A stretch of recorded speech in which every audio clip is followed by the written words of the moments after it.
সাধারণ গণিতের একটি গুরুত্বপূর্ণ সম্পাদ্য অঙ্কন করে দেখাবো যে একটি ত্রিভুজের পরিবৃত্ত অঙ্কন।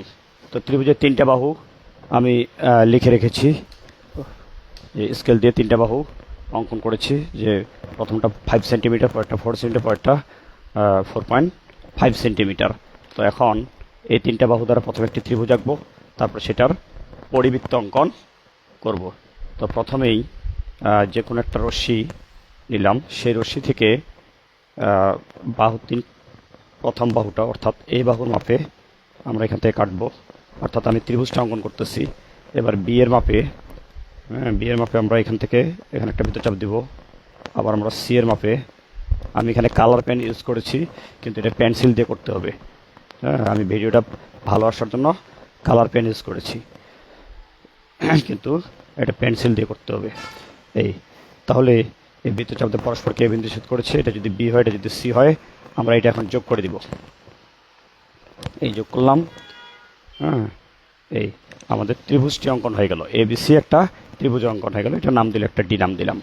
এখন এটার পরিবৃত্ত অঙ্কন করব। পরিবৃত্ত অঙ্কনের জন্য যে কোনো দুইটা বাহুর লম্ব সমদ্বিখণ্ডক অঙ্কন করব। যেমন এসি বাহুর লম্ব সমদ্বিখণ্ডক কী হবে?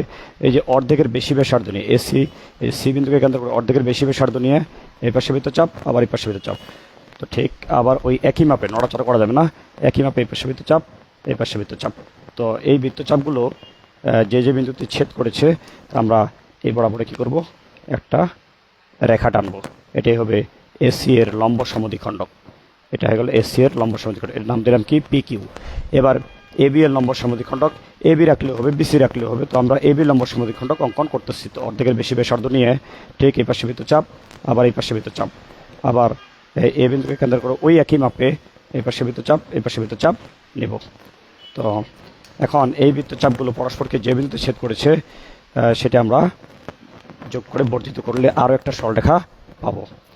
আরও একটা সরলরেখা পাইলাম। এটা কি? পি কিউ ছিল, এটা হলো আর এস। এরা পরস্পরকে একটা বিন্দুতে, এই যে সমদ্বিখণ্ডক দ্বয় পরস্পরকে একটা বিন্দু ছেদ করছে, বিন্দুর নাম দিলাম কি? ও। এই ও এ কী করি? যোগ করি। ও এ যোগ করি। এখন ও বিন্দুকে কেন্দ্র করে ও এর সমান ব্যাসার্ধ নিয়ে একটি বৃত্ত অঙ্কন করে। বৃত্তটি অবশ্যই এ বি সি তিনটি বিন্দু দিয়ে অতিক্রম করতে হবে। বৃত্তটি ও বিন্দুকে কেন্দ্র করে ও এর সমান ব্যাসার্ধ নিয়ে বৃত্ত অঙ্কন করি। তাহলে এই বৃত্তটি হবে কি? নির্ণেয় পরিবৃত্ত। তাহলে একটা ত্রিভুজের তিনটা বাহু দেওয়া ছিল, আমরা পরিবৃত্তটা অঙ্কন করলাম। এখানে যদি আমরা অঙ্কনের বিবরণ লিখতে চাই, তাহলে প্রথমে লিখবো কি? অঙ্কনের বিবরণে লিখবো প্রদত্ত বাহু তিনটি দ্বারা এবিসি একটি ত্রিভুজ অঙ্কন করি।